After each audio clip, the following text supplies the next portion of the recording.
This your boy Big Crit. Yeah, you already know what it is, man. What's happening, bro? You now rocking with the chaotic vibes of DJC Chaos on IndioRadio.com.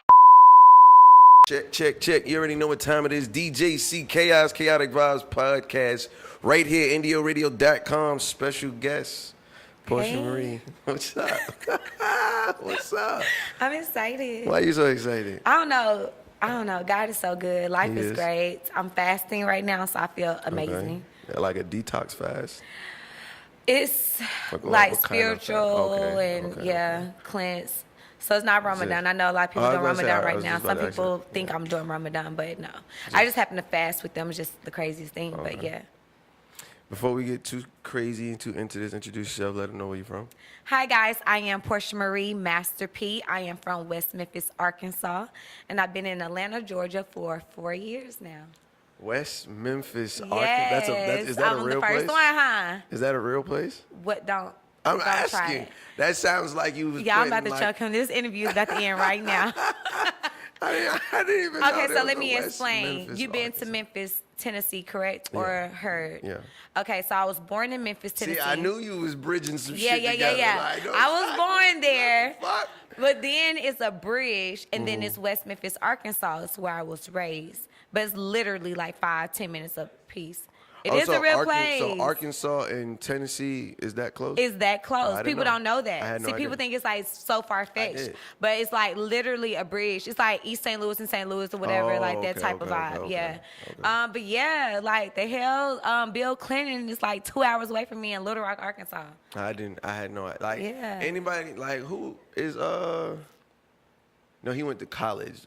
Black went to college. Yes, at University of Arkansas, Pine Bluff. That's the only person I've ever in my life. From Arkansas? Say Arkansas. So I know nothing It's of a real Arkansas. place. You see, they West Memphis, make Arkansas. amazing people. Oh, yeah. Y'all are dope. Yeah. Somewhat.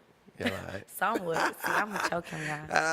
Porchia Marie in the motherfucking building. Master motherfucking P. Why Master P? I know why Master P, but why Master P? Because I'm a master of all trades. You're a and master anything of I a do, bunch of anything trades. I do, I master that shit. So Master P. And then, of course, the big dog, Master P, he has done a lot of amazing things up until now that I admire. So, for me, it was just kind of like, oh shit, Master P, and then everybody's rocking with it, and people legit will call me that or introduce me like that. So I just be like, oh shit, okay, it's a vibe. I've actually heard that in the street, so she's not lying. Yeah. So okay, West Memphis, Arkansas. How the hell did you end up here? Well, so long story short, I had a homeboy that lives here in Atlanta, and I graduated undergrad early, and so I was in Memphis. I was working at like the Memphis Grizzly team store at Nike and stuff like that. But I heard that's the only thing to do in Memphis. Is to work at the Nike store. Yes, it is. Because look, you lit. Everybody wants the Nike shoes. Everybody wants the discounts. Everybody want to look good. Like you get the tights and stuff. So yeah. So it was moving too slow. I was trying to build myself up a little bit as far as like trying to get involved with sports reporting and things of that nature, but it was just moving a little slow. And so I had a homeboy that reached out to me randomly. I hadn't heard from him in like months, and it was the summer of 2014, and he was like, yo, what you been doing since you graduated? And I was like, working at the Nike store, just trying to get my feet wet, whatever. And he was just basically telling me how to like perfect my craft and my skill set. And he was like, he was just kind of giving me life lessons on building my career. Yeah. And so from there, I was like, you know what? I'm going to come visit you for 3 days. I'm going to come next week. So I ended up coming. I stayed for a full week instead of 3 days. And he took me to like all networking events. I met and saw so much within that week. And then I went and explored the city on my own while I was here. And I just fell in love with Atlanta. And I felt like Atlanta literally had changed my life within that week. So that Monday when I woke up at home back in Arkansas, my first mind was like, you don't belong here. So that Friday, I decided I was going to move. My first mind said, try Atlanta. If Atlanta don't work, go to Texas. Okay. So Dallas or Houston or whatever. And so I had plans to move May 2015 around my birthday, but I ended up moving 3 weeks later with only $500 in my pocket, and I just legit went out on a whim with like my car, my clothes, and myself, and I didn't have no job, nowhere to live or anything like that, and just by the grace of God, when I was getting ready to head this way, my homeboy Adam Lee, he was like, yo, I have a futon you can sleep on in the closet, put your clothes in or whatever, and I was like, bet. Like, you know, so I was like, shit, like, you know, I'm grateful. Yeah. It was like in Madonna, so that's like an hour from the city. That's far as shit. Christ. But, you know, I was so grateful that he was even willing to open up the doors to his home to me because he didn't have to. Most definitely. So that's literally how I got here. It was just me coming to visit, and I was just like, you know what, I'm going to move on faith. Like, I lied to my mama and grandma like I had it together. They just didn't really know, but I was just like, fuck that.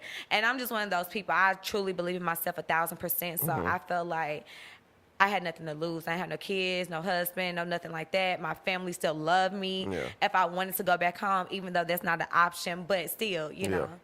So, yeah. I ain't mad at that. So you sleeping on couches like artists, like you hustling like the artists. You getting it out the trunk. Nah, for real, I did. I slept on couches all the way until that December 2014. So when I got my first apartment. So yeah, I was just on couches, and I wasn't tripping. Like, I wasn't the people, like, people act too bougie and act like they can't sleep on the floor, they can't sleep on the couch or whatever. I'll do whatever it takes. Even when I got my first apartment, before I had furniture, I literally had a twin-size blow-up mattress. Yeah. And it was just that in my house, literally, just me and my blow-up mattress, and I was forever grateful for that, you know? I'm pretty sure just because I know the type of person you are, we got like the memoirs of Porchia coming. You said what? The memoirs of Porchia. Yeah, you're going to write a little. You sound like you need a book. But, okay, you said you had a background in sports reporting. So that's just something. Okay, so I grew up around sports. My father was a professional kickboxer, mongoose. He's a world champ kickboxer, whatever. And so I grew up around that, fighting and stuff. Then I also ran track. I cheerlead. I did soccer for 1 year. I always played basketball, but unorganized basketball. so with that, I was always around basketball. Like, I was always around basketball. I love basketball. I used to play like in the neighborhood with my brothers and cousins all the time. I used to beat the dudes until, you know. So before we even get too far, now the Porchia sitting in front of me does not look like the Porchia that's on the court. The Porchia I've always seen is heeled down, nails up. You know what I'm saying? Like, don't let that fool you. I'm slick a tomboy at heart. Like, I love the outdoors. I'm a tomboy, slick. See, I only picked up on a piece of that the other day at the video shoot when we was watching the game on the phone. But, like, other than that, I would have never, ever. You never thought I was Never, ever, Really? never, ever. I be trying to tell y'all. Yeah, okay. You know, your girl's a real athlete out here. Okay. But you wear several hats, especially in Atlanta. Like, I was just telling you off air, like, I've seen you. Before meeting you several times, I've seen you around the K camps. I've seen you, you know, at certain events, certain women's events, certain male events. I just always see you around. So, like, kind of explain a little bit of what you actually do. Well, all of the shit that you actually do. I know it's a lot, so I try to dumb it down these days. We're not gonna dumb it down. We're not dumbing shit down for these folks. Okay. So basically, what I do,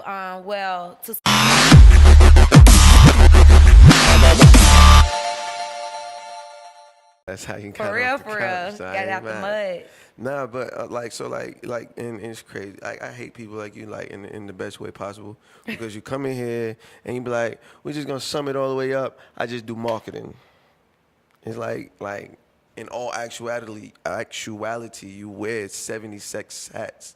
You manage artists, you got talent, you got marketing, you know what I'm saying? Yeah. Like, really delve in, because the people want to know. You know what I'm saying? It's not about trying to make it dumbed down. Like, we really want to understand what it is that the Porchia Marie brand brings to us when we doing that. I mean, you know, my main focus, like, I have a independent artist by the name of Isoy Cartier that Slow that down. You speak really fast. Do you I? understand that? Are you excited? I speak fast, I talk fast, I walk fast, I eat fast. Hell, I do everything fast at this point. Okay. So I got you. So I manage an independent artist by the name of I Swear Cartier.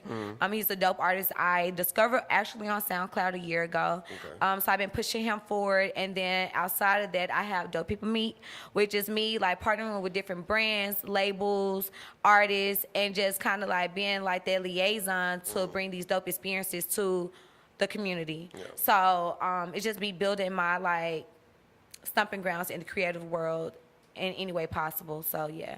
So what you saying you manage artists is that something that you make a like living out of, like going on SoundCloud, finding dope talent and trying to make something happen? No. Definitely not a way I make like my living off of. I make my living strictly through like the PM firm as far as like marketing and things of that nature. And of course, Dope People Meet. However, like I'm one of them people when I see something and I believe in something, I'm like, yo, I feel like they got potential. And I see like, if they don't have help and I feel like I can be of help, I'm going to come in. And that was like one of those things. I reached out and I was just really showing love off the strength that I rock with the music. Yeah. And then he came to me and was like, yo, what you think about managing me? Because Yeah. at first it was kind of going to be like a PR type of situation. But he asked me about managing him and I was like, hell yeah, I do it, you know, because I just believe in him that much. So it's like an offset to what I'm already doing, but especially with me being a creative, it only helps build that because it's showing me like the real groundwork from building an independent artist all the way from the ground all the way up to the top. And so I'm able to actually express my creativity through like rollouts for his projects and things of that nature. So like for example, he just released Stupid Crazy. That was his latest EP, and I did a guerrilla style parade on Edgewood. Yeah. So like shit like that is like ain't nobody doing that. Like you know what I'm saying, and it's dope.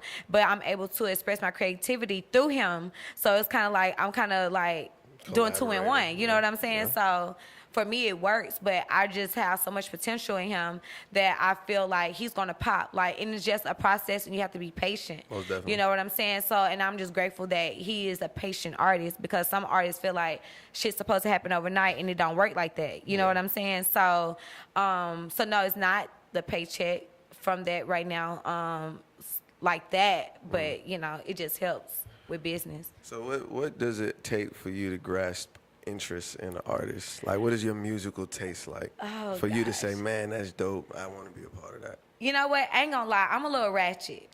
So, anything. So you're a ratchet tomboy who grinded out on the couch. Come on. Yes.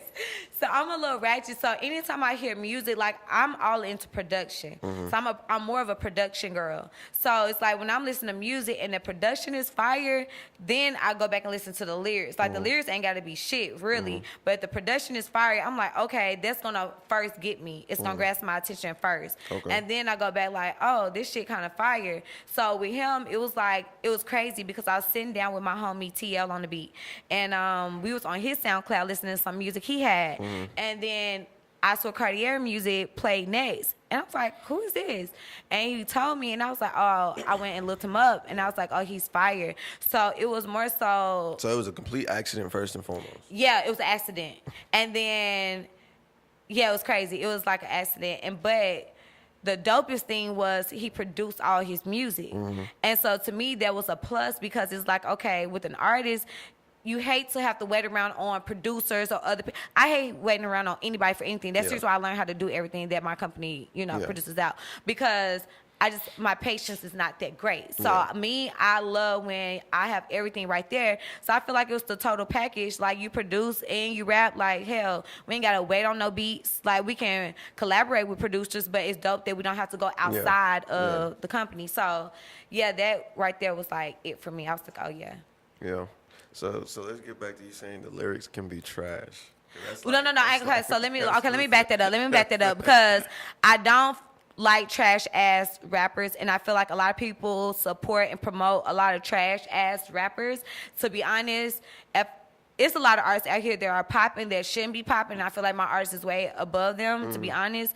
But it is what it is. Yeah. So I don't promote trash, but I'm saying when I first listen to music, the production is what gets me first. Okay. And then I started vibing out, trying to hear what the fuck are you really saying. So I always go to Apple Music so I can see what the lyrics are to see what these folks even talking about, you know? So it's like, that's crazy too, because I ain't gonna lie, like there's some artists who I have to go check the lyrics too. Like, let me make sure I ain't singing no whack shit. No Right. wild No, shit. seriously. Yeah.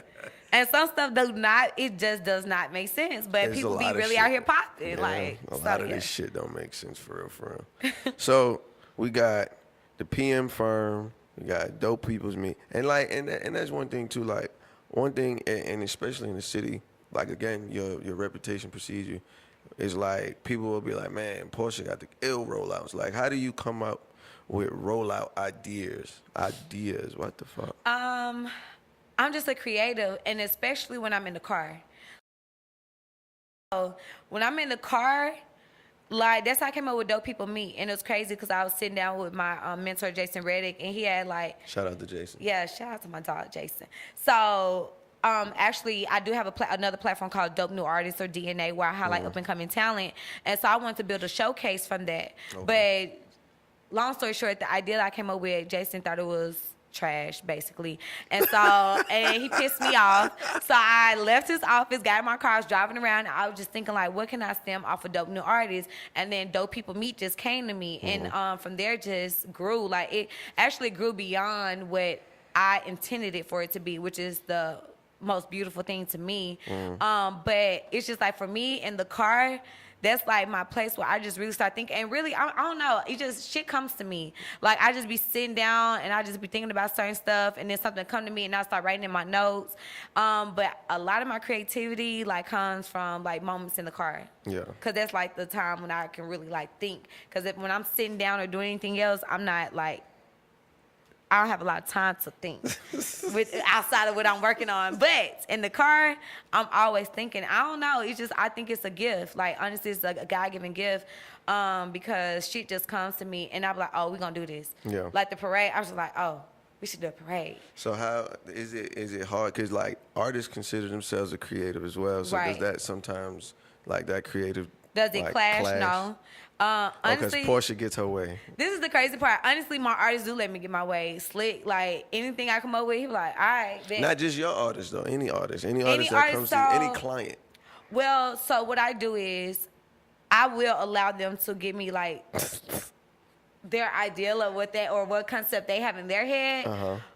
Just to catch a vibe, but then I always go back and come up with like 4 different other options. Yeah. So that's the thing about me, because I always try to be well prepared. So I'll come up with like 4 dope ideas, and it's like, okay, you don't like this idea? Well, bet here's another one. What Yeah. you think about this? So I honestly, by the grace of God, I haven't ran into a situation currently to the point where any of my clients was like, no, I don't want to do that. Yeah.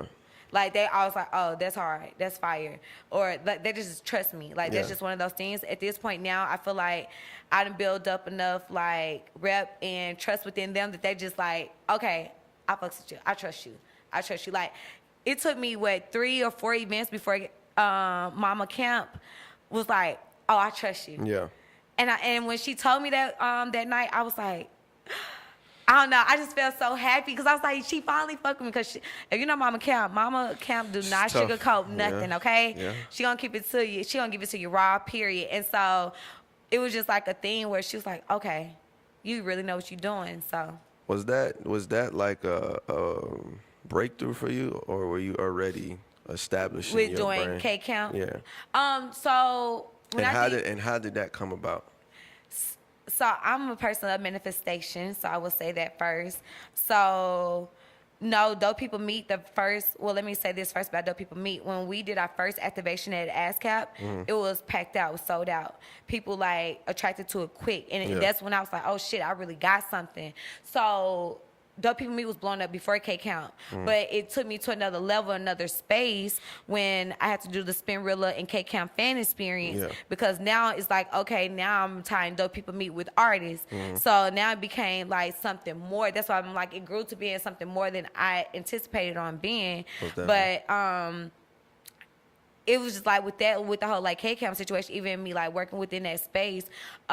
His sister is crazy. Me and his sister went to college together, but nobody knew that K-Camp was her brother. Okay. She didn't put it out there like that. She was real low-key chilling, Yeah, you know. yeah. And so when I moved here, I saw her at a basketball game at AEBL Entertainment League, and so You be everywhere. I know. I was trying to listen. I've been everywhere. That's why I tell people I've been hustling for 4 years. So when you try to look at me and try to throw salt, it's like, no, I got it out the mud. I don't care if it was 4 years, 2 years, or 10 years. I got it out the That's a mud, fact. you know. So I was there and I saw her and K-Camp was there. So I was at that time I was doing like red carpet events, celebrity interviews and stuff like that. That's how I started off with my platform, the PM Effect. So you're a real one if you know about the PM Effect. That's day one shit. Yeah, so I was trying to get an interview with K-Camp or whatever, and that day he didn't have his hair cut, so he was tripping and shit, whatever.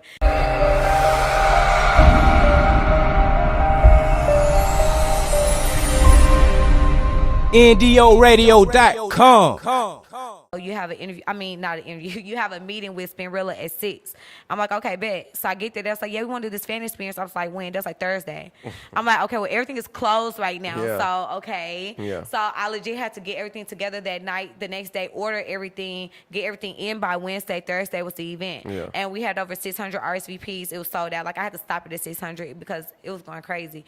We actually sold out within less than 24 hours. So it built from that, though, from him reaching out to me in the DM or whatever, asking me what I do. He got validation from his sisters, like, yo, what do you think about Porchia? Of course, she was like, no, she does. She do this, and that. And then from there, just a relationship that, like, built and grew. And like I said, now everybody rock with me, especially Mama Count. That was my main thing. I was trying to get Mama Count on my team. Yeah. I was like, if the mama don't rock with you, that shit is dead. That shit super dead. And she keep it a whole funky butt. Okay, she don't play. And I love that about her. So, yeah.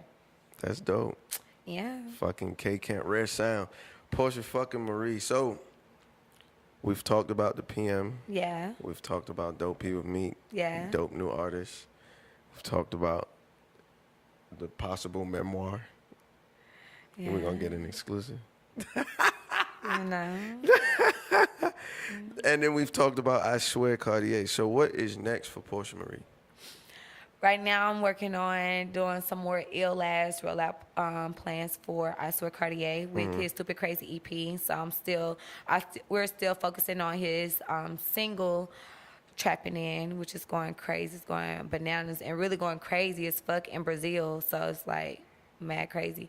So yeah, just working on that rollout plan, that treatment, and still curating dope ass events through Dope People Meets. Like we have a lot of dope ass events and activations coming up that you guys must stay tuned for, that we will release soon. But on June 8th, we have Boobs and Beats. It's a female DJ appreciation event. I did see that. That's your event. DJ Millhouse, me and her originated from DJ Millhouse, and I came on as a partner to, facilitate or whatever and get Shout out everything to rolling. Millhouse. So yeah, Millhouse, that's my girl. So yeah, Boobs and Beats, June 8th, it's gonna be lit up. The last one was a movie. It was a straight party. We had a good ass time. I might have to stop by and see Yeah, what y'all you talking about. have now. to. You know The what I'm ladies saying? gonna be in there, like the fellas gonna be in there. So no, it's super dope concept, and we just building and growing that. So that's next. I have another dope activation coming up. I just don't want to speak on it yet. So just stay tuned. Follow us on social media. All right, so one question I wanted to ask you before we, wrap things up is, and it's so cliche, but it's like, as a woman, you hustle harder than a lot of dudes I know. You know what I'm Right. saying? A lot of dudes that a lot of people know. So it's like, what is the inspiration behind your hustle? Like, who did you look at, or who do you look at?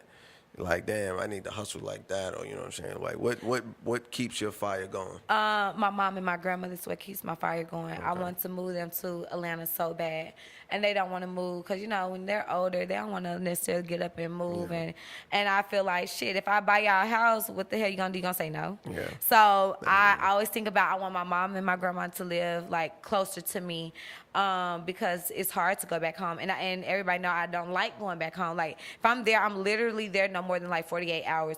Maybe at the most 72, but it has to be a special occasion. Yeah. But I don't like being there more than 48 hours, and it's just like dead ass. So always thinking about me wanting to get them out of Arkansas and bring them here to where I'm at. And then I always think about my legacy. I want kids. I don't have any kids now, but I want like 10 kids. So shit.